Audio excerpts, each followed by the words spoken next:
আজ এত দেরি হলো ফিরতে। শরীরটা ঠিক আছে তো? শরীর ঠিকই আছে, তবে মনটা ভালো নেই। কেন? মালিকের সাথে কোনো ঝামেলা হয়েছে, নাকি দিনের আয় রোজগার কম হয়েছে? না, তার চেয়েও বড় ঘটনা। কি হয়েছে খুলে বলো তো। আমার চিন্তা হচ্ছে। ছেলেটা তোমার জন্য সে কখন থেকে বসে আছে। ছেলে ঘুমিয়েছে? হ্যাঁ, এই মাত্র ঘুমালো। এখন বলো কি হয়েছে। এই দেখো। এটা কি? এত ভারী? মালিক কোনো উপহার দিল নাকি? না, এটা আমি বাজারের রাস্তায় কোনায় পড়ে থাকতে দেখেছি। কুড়িয়ে পেয়েছো? ভেতরে কি আছে বলে দেখেছো? না, সাহস হয়নি। তবে হাতে নিয়ে যা বুঝলাম, ভেতরে টাকায় ভরা। অনেক টাকা। টাকা? কার টাকা? তুমি এটা নিয়ে এসেছো কেন? যার জিনিস তাকে খুঁজে দিয়ে দিলে না কেন? কাকে দেব? চারপাশে তাকিয়ে কাউকে দেখিনি। প্রচন্ড ভিড় ছিল। কে ফেলে গেছে বোঝার উপায় ছিল না। তাই ভাবলাম বাড়িতে নিয়ে আসি। কাল সকালে বাজারে গিয়ে খোঁজ নেব, যদি কেউ খুঁজতে আসে। দেখি, খোলো তো একবার। আমার তো ভয়ে হাত পা ঠান্ডা হয়ে আসছে। আমারও ভয় করছে সালমা। জীবনে এত টাকা একসাথে চোখেও দেখিনি।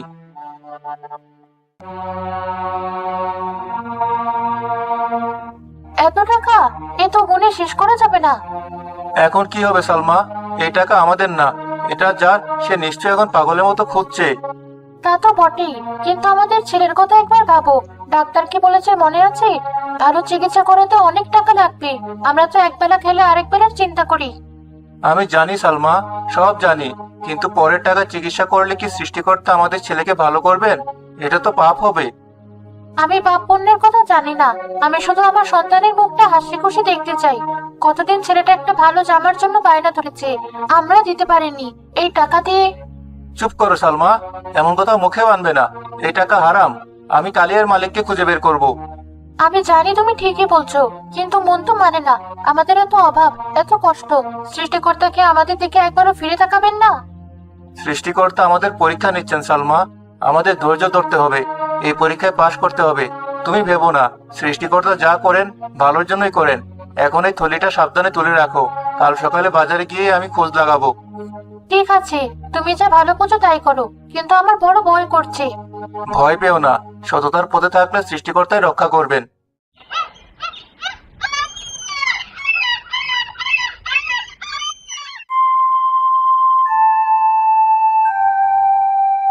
কি খাবার আলী ভাই? শুনলাম রাতে ঘুম হয়নি নাকি, টাকার গরমে? কিসব বাজে বাজে কথা বলছো? আরে, পুরো বাজার খবর ছড়িয়ে পড়েছে যে তুমি টাকার খনি পেয়েছো। কই, দেখি, মালটা কোথায়? এটা দেখার জিনিস না। যার জিনিস তাকে আমি ফেরত দেব। ফেরত দেবে? তুমি কি পাগল হয়ে গেছো আলী? আরে, সৃষ্টিকর্তা যখন নিজ হাতে কিছু দেয় তখন তা ফিরিয়ে দিতে নেই। এটা তোমার কিসমতের টাকা। এটা আমার কিসমতের না। এটা অন্যের আমানত। যার টাকা হারিয়েছে তার কথা একবার ভাবো। আমরাও তো ভাবতে রাজি না। তুমি একাই এই টাকা হজম করতে পারবে না আলী। আমাদেরও ভাগ দিতে হবে। ভাগ? কিসের ভাগ? এটা কি চুরির টাকা যে ভাগ দিতে হবে? তোমরা এখান থেকে যাও। দেখো আলী, মাথা গরম করো না। সহজ কথাটা বোঝার চেষ্টা করো। তুমি একজন গরিব কুলি। সারাদিন বোঝা টেনে কতই বা কামাও। এই টাকাটা পেলে তোমার ছেলের চিকিৎসা হবে। বউয়ের মুখে হাসি ফুটবে। আমি হারাম টাকায় আমার পরিবারের মুখে হাসি ফোটাতে চাই না। ওসব ভালো মানুষের নাটক আমাদের দেখিও না। টাকাটা কোথায় রেখেছো সেটা বলো। ভালো ভালো দিয়ে দিলে সবার ভালো, নইলে। নইলে কি করবে? আমার উপর জোর ফলাবে? আমি এখনই চিৎকার করে লোক জড়ো করবো। আরে জামাল, থাম। আলী তো আমাদের ভাই। ওর সাথে কি জোর করা যায়? আলী, তুমি আমাদের কথাটা আরেকবার ভাবো। টাকাটা আমরা তিনজন ভাগ করে নেব। তোমার জীবনটাই বদলে যাবে। আমার জীবন বদলানোর দরকার নেই। আমি যেমন আছি তেমনই ভালো আছি। তোমরা আমাকে বিরক্ত করো না। কি হয়েছে এখানে? সকাল সকাল এত শোরগোল কিসের? আর বলবেন না চাচা। আমাদের আলী ভাই একটা টাকার থলি পেয়েছে। আমরা ওকে বলেছি চলো সবাই মিলেমিশে টাকাটা ব্যবহার করি, কিন্তু ও তো সাধু সেজে বসে আছে। আলী, কথাটা কি সত্যি? হ্যাঁ চাচা, আমি একটা থলি পেয়েছি এবং এর মালিককে খুঁজছি। কিন্তু ওরা আমাকে টাকাটা ভাগ করে নিতে বলছে। বশির, জামাল, তোমরা ওকে একা থাকতে দাও। ও যেটা ঠিক মনে করেছে সেটাই করতে দাও। পরের ধনে লোভ করা মহাপাপ। আপনার মুখে তো বড় বড় কথা বানায়। আপনার তো আর অভাব নেই। আচ্ছা চাচা, আপনি যখন বলছেন তখন আমরা গেলাম। কিন্তু আলী, শেষবারের মতো বলছি, ভেবে দেখো। সারা জীবন কষ্ট করার চেয়ে একদিনে ভাগ্য ফেরানো অনেক ভালো। চল জামাল। চাচা, আমি কি ঠিক কাজ করছি? আমার স্ত্রীও কাল রাতে। তুমি 100 বার ঠিক কাজ করছো বাবা। তোমার স্ত্রী আবেগের বশে হয়তো কিছু বলেছে, কিন্তু সেও জানে তুমি ঠিক। সততার পথ কঠিন, কিন্তু এই পথেই আসল শান্তি। তুমি মালিককে খুঁজতে থাকো, সৃষ্টিকর্তা তোমার সাথে আছেন। তবে একটু সাবধানে থেকো। কিসের সাবধানতা চাচা? টাকার খবর বেশি ছড়ালে বশিরের মতো আরো অনেক লোভী লোক তোমাকে জ্বালাতন করতে পারে। আমি কাউকে ভয় পাই না চাচা, আমার ইমান আমার সাথে আছে। মতিন ভাই, আপনার দোকানে কি কেউ টাকা হারানোর কথা বলতে এসেছিল? না তো আলী, কেন, কি হয়েছে? আমি কাল একটা টাকার থলি পেয়েছিলাম তো, তাই খোঁজ নিচ্ছিলাম। ও, তাই বলো? তোমার কথা তো এখন সবার মুখে মুখে। কেউ বলছে তুমি বোকা, কেউ বলছে তুমি মহৎ। কে কি বললো তাতে আমার কিছু যায় আসে না। আমার দায়িত্ব আমি পালন করব।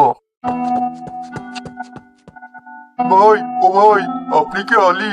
শুনলাম আপনি নাকি একটা টাকার থলি পেয়েছেন। হ্যাঁ, পেয়েছি। আপনি কে? আমি আমি সেই হতভাগা। আমারই থলি। সৃষ্টিকর্তা আমার দোয়া কবুল করেছেন। দিন ভাই, আমার থলিটা দিন। দাঁড়ান, এত পাগল হবেন না। আপনার থলি, তার প্রমাণ কি? প্রমাণ? আমার টাকা হারিয়েছে এটাই তো প্রমাণ। আমার ব্যবসার সব টাকা ছিল। তা তো বুঝলাম। থলিটা দেখতে কেমন ছিল বলতে পারবেন? হ্যাঁ হ্যাঁ, কালো রঙের একটা কাপড়ের কালো থলি ছিল। ওটা তো একটা চামড়ার থলি ছিল। আচ্ছা, ভেতরে কত টাকা ছিল? প্রায় 50-60 হাজারের মতো হবে।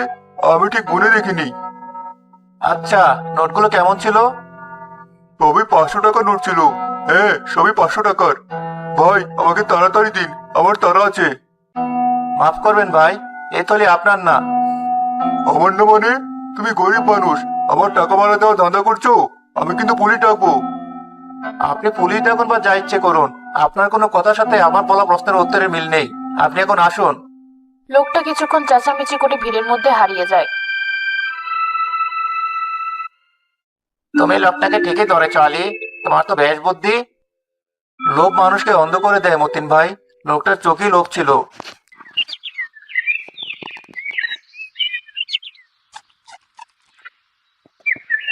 মালিকের কোনো খোঁজ পেলে?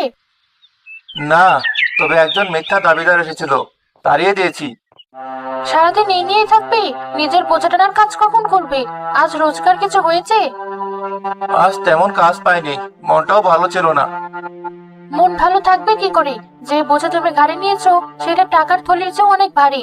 আজ বশিরের বউ এসেছিল বাড়িতে। কেন এসেছিল? আমাকে বোঝাতে এসেছিল। বললো তোমার নাকি মাথা খারাপ হয়ে গেছে, হাতে পাওয়া লোককে পায়ে ঠেলছো, নিজের ছেলের চিকিৎসার কথা না ভেবে পরে টাকার জন্য ঘুরছো। আর তুমি তার কথা শুনলে? আমি কি করব? সবাই আমাদের নিয়ে হাসাহাসি করছে। কেউ সাধু বলছে, আবার কেউ বলছে আস্ত বোকা। আমার আর এসব সহ্য হচ্ছে না। তাহলে এখন তুমি কি চাও? আমি টাকাটা নিয়ে নিই, আমি চোর হয়ে যাই? আমি তা বলিনি, আমি শুধু আমাদের কষ্টের কথা বলছি। আমার সন্তানের মুখটা দেখলে আমার বুক ফেটে যায়। তুমি কি আমার কষ্টটা বুঝো না? আমি সব বুঝি সালমা, আমার কি কষ্ট হয় না? কিন্তু আমি কোনো ভুল পথে যেতে পারবো না। দয়া করে তুমি আমাকে আরো দুর্বল করে দিও না। আমাকে আমার ইমানের উপরে থাকতে দাও।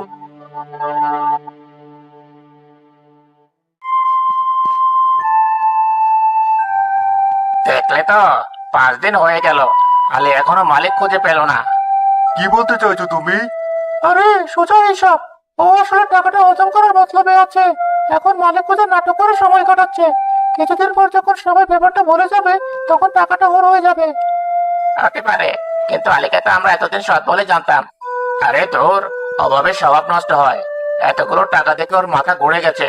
আমাদের ভাগ দিতে চায়নি, তাই এই ভণ্ডামি করছে। বশির, মানুষের নামে মিথ্যা অপবাদ দিচ্ছ কেন? মিথ্যে কোথায় বললাম চাচা? আপনি বলুন। 5 দিনেও মালিক খুঁজে পাওয়া যায় না। ওর যদি আসলে ফেরত দেওয়ার ইচ্ছা থাকতো, তাহলে পঞ্চায়েতে গিয়ে জমা দিত। ঠিক বলেছিস। ও আসলে টাকার পরিমাণটা কাউকে বলতে চায় না। হয়তো বলবে 50,000 পেয়েছে, আর বাকিটা চুপচাপ মেরে দেবে। আলী মাল বহন করে দোকানের পাশ দিয়ে যাচ্ছিল, কথাগুলো তার কানে আসে। জামাল, মুখ সামলে কথা বলো। আমি চোর বা ভণ্ড নই। আরে, চোরকে কখনো স্বীকার করেছে সে চোর? তোমার কাজকর্ম তো সন্দেহজনক। আমি দিনরাত এক করে মালিককে খুঁজছি, আর তোমরা আমার নামে এসব বলছো? তোমাদের লজ্জা করে না? রাগ করছো কেন আলী ভাই? আমরা তো যা দেখছি তাই বলছি। তুমি যদি এতই সৎ হও তাহলে সবার সামনে থলিটা খোলো, দেখাও ভেতরে কত টাকা আছে, আমরাও দেখি। কেন দেখাবো? এটা আমার আর ওই টাকার মালিকের ব্যক্তিগত ব্যাপার। তোমাদের কাছে আমার সততার পরীক্ষা দিতে হবে নাকি? আলী, ওদের কথায় কান দিও না, তুমি তোমার কাজ করে যাও। কিন্তু চাচা, ওরা আমার সম্মান নিয়ে টান দিচ্ছে। আমি গরিব হতে পারি কিন্তু বেইমান নই। সম্মান? কুলির আবার সম্মান? টাকা থাকলে সম্মান এমনিতে আসে আলী। তুমি সেই সুযোগটাই পায়ে ঠেলছ। আলী আর কথা না বাড়িয়ে রাগে দুঃখে সেখান থেকে চলে যায়।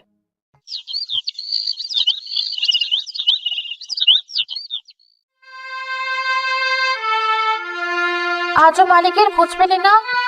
না, তবে গ্রামের চোখে আমি চোর হয়ে গেছি। কি হয়েছে? বশির আর জামাল পুরো গ্রামে রটিয়ে দিয়েছে যে আমি টাকাটা আত্মসাৎ করার ধান্দায় আছি। সবাই আমাকে সন্দেহে চোখে দেখছে। আমি শুনেছিলাম কিছু কথা। যার জন্য এত কষ্ট, সেই সততার এই প্রতিদান। আমার মরে যেতে ইচ্ছা করছে সালমা। এমন কথা বলে না, তুমি কোনো ভুল করোনি। যারা আজ তোমাকে সন্দেহ করছে কাল তারাই তোমার প্রশংসা করবে। সেই কালটা কবে আসবে? তার আগে তো আমি চোর অপবাদ নিয়ে মরে যাব। আমি আর পারছি না। কাল সকালে আমি এই টাকার থলিটা পঞ্চায়েতের কাছে জমা দিয়ে আসবো। আমার আর এই বোঝা বইতে ভালো লাগছে না। কিন্তু তুমি তো নিজের মালিককে খুঁজে দেবে বলেছিলে।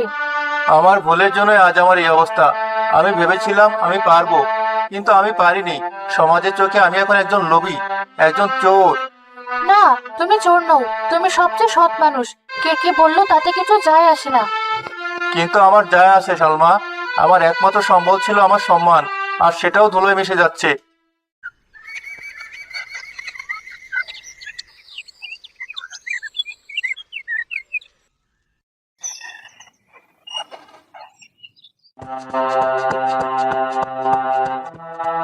আলী, আলী, আছিস নাকি? তাড়াতাড়ি চল। কি হয়েছে চাচা, এত সকালে? বাজারে একজন লোক পাগলের মতো ঘুরছে। বলছে তার নাকি একটা টাকার থলি হারিয়ে গেছে। দেখতে বেশ ভদ্রলোক। সত্যি চাচা? কোথায় সে? আমি তাকে মতিনের দোকানে বসিয়ে রেখে এসেছি। তুই চল, কিন্তু সাবধান, ভালো করে সব জেনে নিবি। আমি আসছি। সালমা, তুমি দোয়া করো।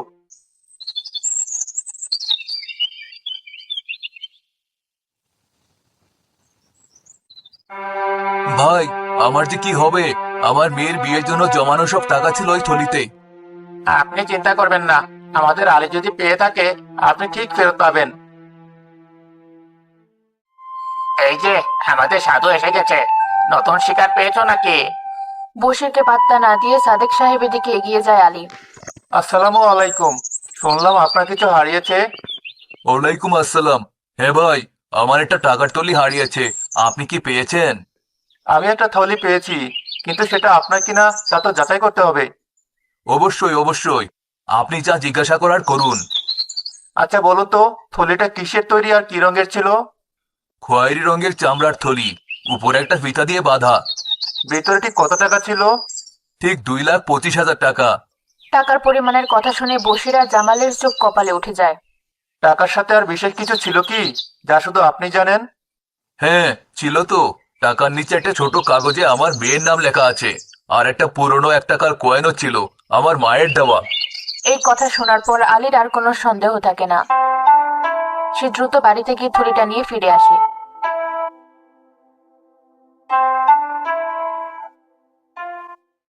দেখুন তো এটা আপনার কিনা।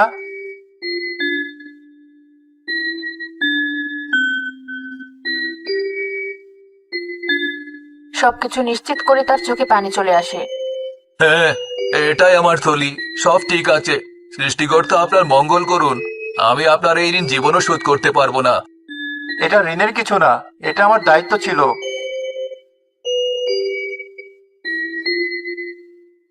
এটা আমার পক্ষ থেকে আপনার জন্য সামান্য উপহার। দয়া করে না করবেন না। আমাকে মাফ করবেন, আমি এই টাকা নিতে পারবো না। কিন্তু ওকে জোর করো না বাবা, ও সততা ও সবচেয়ে বড় পুরস্কার। ঠিক আছে, আপনি যদি টাকা না নেন, আমার একটা অনুরোধ রাখতে হবে। আপনার নাম আলী, তাই না? আপনি কি কাজ করেন? আমি একজন কুলি, বোঝা টানি। আজ থেকে আপনাকে আর বোঝা টানতে হবে না। শহরে আমার একটা কাপড়ের দোকান আছে। আমি চাই আপনি আমার সেই দোকানে ম্যানেজারের দায়িত্ব নিন। আপনার মতো একজন সৎ মানুষেরই আমার প্রয়োজন। আমি আমি তো লেখাপড়া জানি না।